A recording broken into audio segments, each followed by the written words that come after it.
मेरा नाम सवित्री है। मैं रिटायर्ड नर्स हूँ। मेरा छोटा सा फ्लैट है। एक छोटा अल्तर जहाँ देवेंद्रा की फोटो पे माला लगी हुई है और एक छोटा मेटल का डब्बा जहाँ मैं साल दर साल पैसे जमा करती रही। संदीप के लिए। सुबह की चाय की खुशबू, लैवेंडर की हल्की महक और फ्रिज का हल्का सा हम। ये सब मेरे साथ हर दिन होते थे। फोटो में देवेंद्रा जवान दिखता है। उसकी मुस्कान ऐसी लगती जैसे दुनिया हमारी हो। मैं रोज सुबह उसकी तस्वीर की तरफ हाथ बढ़ाकर उसका चेहरा उंगली से छू लेती हूँ। उसकी यादें इतनी तेज हैं कि आज भी बिल्कुल साफ दिखती हैं। 30 साल पहले रात को मेरी जिंदगी एक पल में पलट गई। हॉस्पिटल का एक हल्का सांदीद रूम, डॉक्टर की ठीक थक सी आवाज, we did all we could, और फिर खामोशी। देवेंद्रा ने बिना कुछ कहे मुझे और मेरे बेटे को छोड़ दिया। मैं बाथरूम में जाकर मिरर में अपना चेहरा देखती रही। आंखें लाल, सांस भरी हुई, कंधे कांप रहे थे। और फिर मेरे अंदर एक आवाज आई, मेरा बेटा अकेला रह जाएगा। उसको पढ़ाई चाहिए, जिंदगी चाहिए, और मैं उसे सब दूंगी। यह वचन मैंने देवेंद्रा के सामने लिया, जैसे वो सुन रहा हो। उस वचन ने फिर मेरी सांसें तक को चलाया।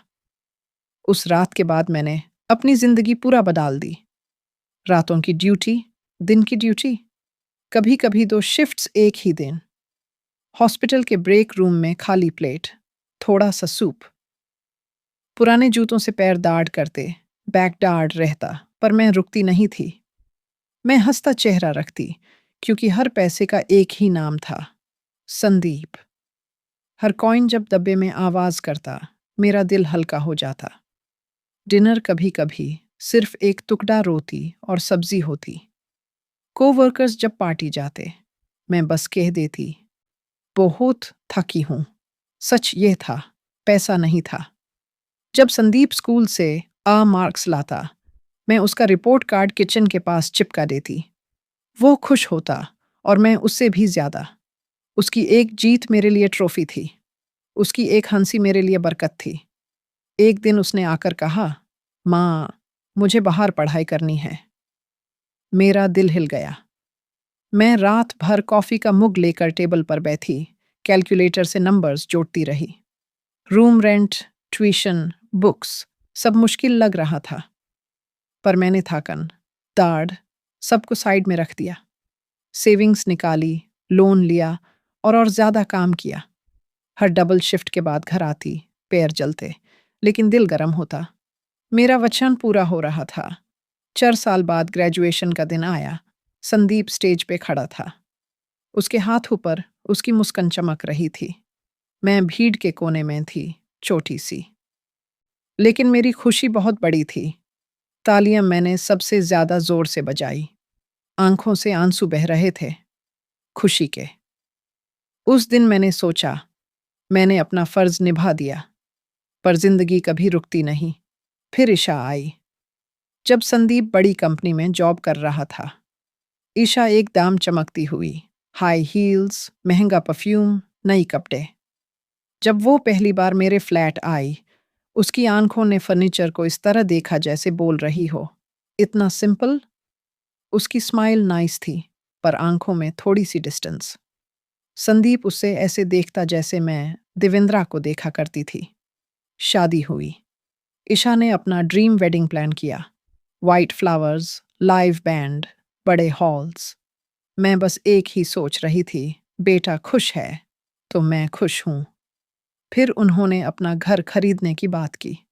बैंक ने थोड़ा रोक लगाया। मैंने अपनी लास्ट लाइफ इंश्योरेंस निकाल दी। मॉर्गेज पेपर्स पर साइन किया। मैंने सोचा, यह मेरा सबसे बड़ा गिफ्ट है। घर सुंदर था, ब्राइट फ्लोर्स, बड़े विंडोज से धूप। पर जब मैं जाती, मुझे लगता जैसे यह मेरा घर नहीं। ईशा की बातें ज्यादा मॉडर्न, हल्की सी टांग खींचने वाली होती। एक दिन मुझे बोलती, ओ सवित्री, ये तो बहुत पुराना स्टाइल है। हम एयर फ्रायर यूज करते हैं। संदीप हंस पड़ा। मैं भी हंस दी, पर दिल में एक चुभन रह गई। संडे को मैं पिए लेकर जाती, पुरानी कहानियां सुनाती, देवेंद्रा का टर्की गिराने वाला किस्सा। बच्चे पहले हंसते, फिर ईशा की तरफ देखकर रुक जाते। धीरे धीरे संदीप भी मेरी बातों पर हल्की सी सांस छोड़ देता। एक दिन फोटो एल्बम लेके मैं टेबल पर बैठी। देवेंद्रा की हसीन तस्वीर, संदीप का बचपन। ईशा ने बिना देखे बोला, ओ सवित्री, नॉट नाउ। ये सब क्लटर है। क्लटर, यह लफ्ज मेरे दिल में चुभ गया। वक्त के साथ मैं इनविजिबल होने लगी। ईशा सो क्यूट बोलकर बात काट देती। बच्चे कहते, ग्रैंडमा यह स्टोरी हमने पहले सुनी है। मैं रात को सोचती, शायद मैं सेंसिटिव हूं। पर फिर दिल के किसी कोने से आवाज आती, मैं उनका खून हूं और फिर भी उनके घर में मेहमान बन गई हूं। फिर आया दिवाली का शाम। घर रोशनी से चमक रहा था। मैं अपनी पिए लेकर बैठी और जब मैं एक पुरानी कहानी सुनाने लगी, संदीप ने धीरे से कहा, shut up mom, nobody cares. धीरे कहा, पर रेजोनेंस सीधा मेरे दिल तक पहुंच गया।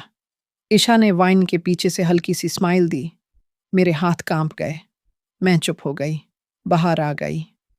रात की हवा मेरे चेहरे को चैट रही थी, पर आज वो हवा भी दाड़ देती थी। घर लौटकर मैंने वो मेटल का डब्बा निकाला।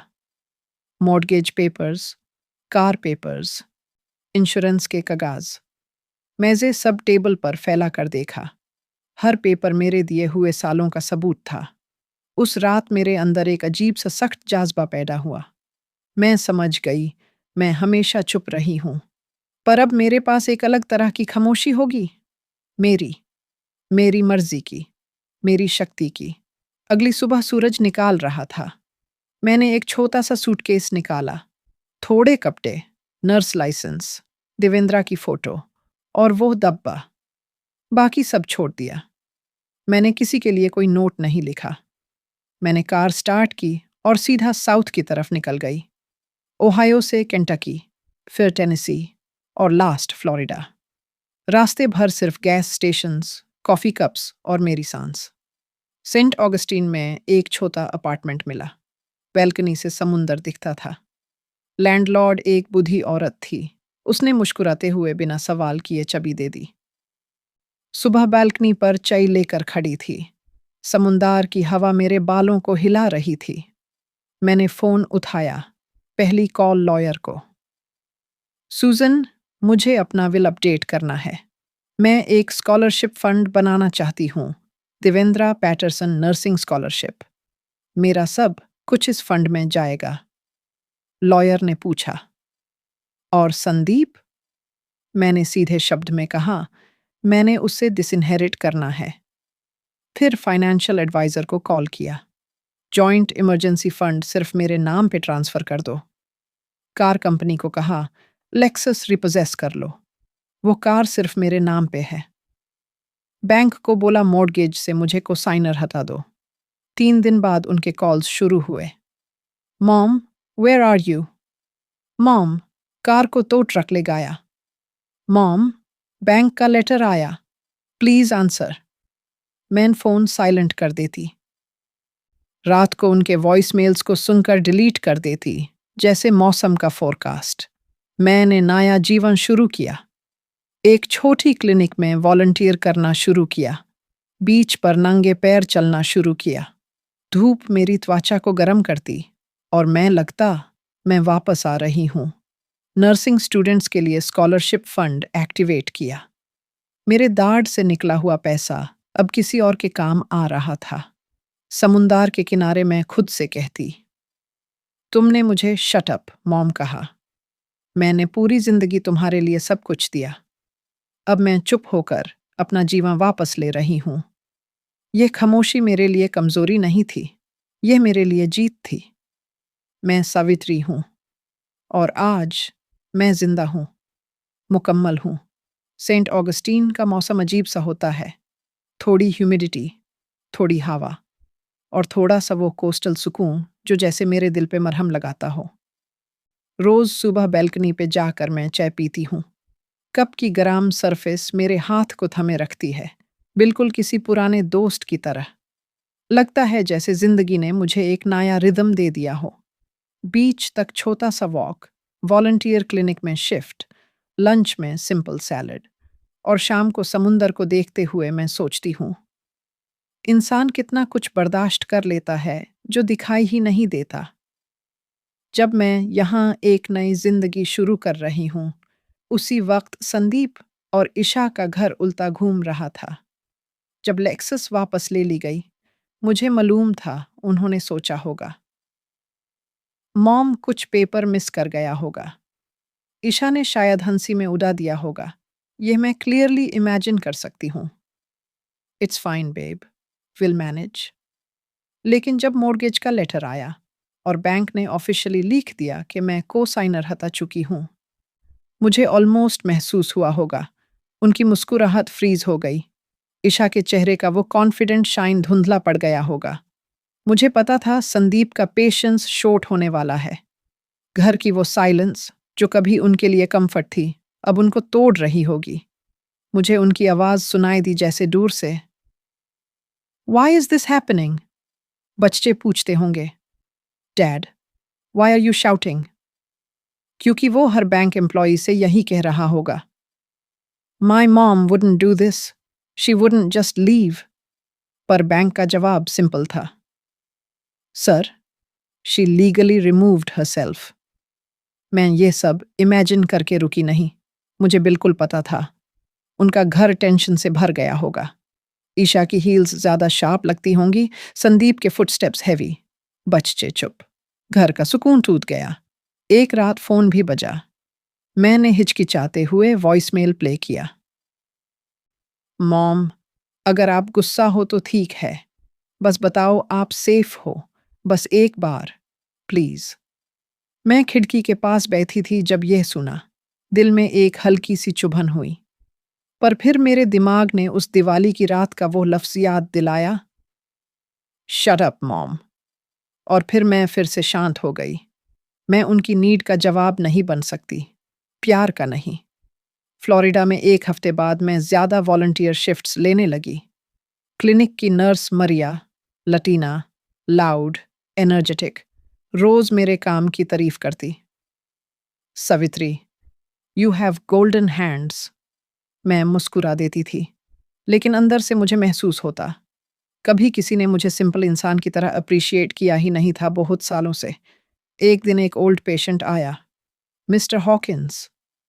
मैं उसका बीपी चेक कर रही थी जब वो सडनली बोला, you look like someone who's been hurt but still standing. मेरी आंखों के कोने थोड़े हल्के से भिग गए। हम सब थोड़े ब्रोकन होते हैं, मैंने कहा। वो बोला, but some people rise again, you look like one of them. यह सुनकर लगा, हाँ, शायद मैं फिर से उठ रही हूं। जब मैं यहां हील हो रही थी, संदीप और ईशा का घर धीरे धीरे कोलैप्स हो रहा था। गिल्ट, स्ट्रेस, पैनिक, सब एक साथ। ईशा को जब पता चला कि मेरे सारे एस्टेट का बेनिफिशियरी अब देवेंद्रा पैटरसन नर्सिंग स्कॉलरशिप है, तो वो शॉक हो गई होगी। Entire estate, everything. संदीप के हाथ शायद कांप गए होंगे पेपर पकड़ते हुए। तो हमारे लिए कुछ भी नहीं। मैं बैल्कनी पे चाय पीती हुई समुंदर देख रही थी जब उनके घर में यह मेल्टडाउन चल रहा था। मुझे कोई सुकून नहीं, कोई रिवेंज का थ्रिल नहीं महसूस हुआ। सिर्फ एक सैडनेस, वो सैडनेस जो इंसान को मैच्योरिटी दे जाती है। एक और वॉइसमेल आया, mom, I lost everything, I don't know what to do, please, I miss you. मैंने मैसेज सुना, पर पहले जैसे दिल नहीं कांपा। बस दिल ने कहा, यह पनिशमेंट नहीं, ये कॉन्सिक्वेंस है। मैं फिर क्लिनिक गई। मरिया ने कैजुअली पूछा, डू यू हैव किड्स? मैं रुकी, फिर smiled softly. They are grown, living their life. Do they visit? मैं बैल्कनी की तरफ देख कर बोली, सम डिस्टेंसेस आर गुड। उसने सर हिला दिया। You are strong, Savitri. उस दिन समुंदर की हवा मेरे चेहरे से टकराकर मुझे एक अजीब सी फ्रीडम फील करवा रही थी। वो फ्रीडम जो मैंने डेकेड्स पहले लूज कर दी थी। उधर घर में संदीप और ईशा की जिंदगी टूट रही थी। उनकी फाइट्स इतनी बड़ी हो गई कि बच्चे रूम के कॉर्नर में चिपक कर बैठे रहते। You never respected my mom. Oh really? You told her to shut up. जब मैं ये सब सोचती हूँ, मुझे दुख होता है, पर साथ ही एक सच भी समझ आता है, मैं वापस नहीं जाऊंगी। उस रात फायरप्लेस के सामने बैठी देवेंद्रा की फोटो को देखा और धीरे से बोला, हमारा बेटा सीख रहा है। मैंने अपना काम कर दिया। अब जिंदगी मेरी है। और आग की वार्म रोशनी मेरे चेहरे पर पड़कर लगती थी, जैसे जिंदगी मुझे एक नई बिगिनिंग दे रही हो। बिना किसी अपॉलॉजी, बिना किसी एक्सपेक्टेशन, बिना किसी बर्डन के। सवित्री के फ्लोरिडा वाले घर में सुबह की हवा थोड़ी ठंडी थी, पर उसमें एक अजीब सी वार्मथ भी थी, जैसे नेचर खुद उसको कह रहा हो, तुम फाइनली सेफ हो। उसने अपनी बैल्कनी से नीचे सीढ़ियां देखी, जो हल्की सी नम हवा से डंप थी। समुंदर की बूंदें हवा में घुली थी, और एक बात बिल्कुल क्लियर थी, अब उसकी जिंदगी किसी के मूड या वर्ड्स पर डिपेंड नहीं करती थी। वो अपने लिए चाय बनाती है, एक थोड़ा ज्यादा अदरक वाली चाय, वो टेस्ट जिसे उसने कभी अपने लिए बनाने की फुर्सत ही नहीं ली। पहले वो सबके चॉइसेस फॉलो करती थी, अब वो अपने टेस्ट बड्स से पूछती थी, तू क्या चाहता है? और इस एक छोटी सी फ्रीडम में भी एक अजीब सा हीलिंग था। लेकिन दूसरे शहर में आकाश, निर्मला और रिया के घर का एटमॉस्फेयर अब वो नहीं था जो सावित्री के जाने से पहले होता था। Loud, full of control, full of authority. अब वहां सिर्फ एक चीज थी, चुप। वो डेंजरस, हैवी, गिल्ट से भरी चुप। बारिश की बूंदें शहर में गिर रही थी, और जैसे जैसे पानी खिड़कियों से बहकर नीचे जा रहा था, उनके दिलों का प्रेशर बढ़ता जा रहा था।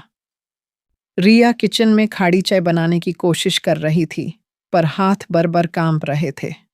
उसको याद आ रहा था वो दिन जब सवित्री उसके लिए चाय बनाती थी, बिना किसी कंप्लेंट के, बिना किसी एटीट्यूड के।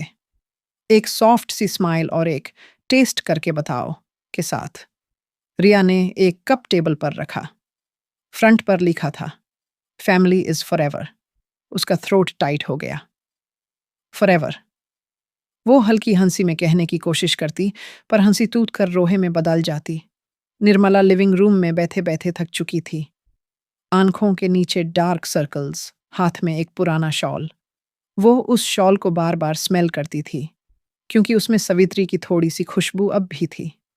पता नहीं क्यों, पर वो शॉल अब उसके लिए एक वॉर, एक ट्रूथ जैसा था। मैंने क्या बिगाड़ दिया? मैंने क्या खो दिया? वो अपने दिल में बार बार दोहराती। आकाश अपने रूम में बैठा बिल्स देख रहा था। घर, इंश्योरेंसेस, पेंडिंग लोन अप्रूवल्स, सब एक जगह जम गए थे। वो हर पेपर को ऐसे देख रहा था जैसे ये वर्ड्स उसके सामने रोप बांध कर तंग रहे हो। पहले वो कॉन्फिडेंट, सक्सेसफुल, स्ट्रेट स्पाइन्ड आदमी था। आज वो धीरे चलने वाला, थोड़ा बेंट शोल्डर्स वाला, साइलेंटली क्राइंग आदमी बन गया था। फोन उसके पास रखा था। कभी वो स्क्रीन को ऑन करता, कभी ऑफ। शायद सवित्री टेक्स्ट करे, बस एक line, Akash, I forgive you. पर उसने मैसेज नहीं भेजा, क्योंकि फॉरगिवनेस ऑलरेडी मिल चुकी थी, बस रिटर्न नहीं होगी। Return of relationship? वो चैप्टर बैंड हो गया था। एक दिन रात को तीनों एक ही टेबल पर बैठे, डिनर अनटच्ड, और घर की हवा थिक थी, फियर, गिल्ट और अनस्पोकन अपॉलॉजीज से भरी हुई। निर्मला ने पहली बार चुप तोड़ा। आकाश, तुमने सुना ना उसने क्या बोला? She forgave us, but she won't come back. Akash ने आंखें बैंड की। माँ, मैं जानता हूं, but I miss her. I really miss her. Riya की आवाज पतली सी हो गई। I wish I said sorry before. I wish मैं उनका साथ देती। वो सो स्वीट थी, मैं ही स्टूपिड थी। निर्मला का हार्ट टूट गया। हम सब स्टूपिड थे, उसने एडमिट किया। हमने उसको साइड कैरेक्टर बना दिया, जबकि वो हमारे घर का बैकबोन थी। और यह एक लाइन घर में अर्थक्वेक की तरह लगी। हाँ, बैकबोन। जब बैकबोन चला जाए, बॉडी गिर जाती है। यही उनके साथ हो रहा था। वो रात तीनों अपने अलग-अलग कमरों में सोती हुई भी नहीं सो पाए। हर एक को अपना-अपना गिल्ट टॉर्चर कर रहा था और इस गिल्ट का कोई शॉर्टकट एग्जिट नहीं होता।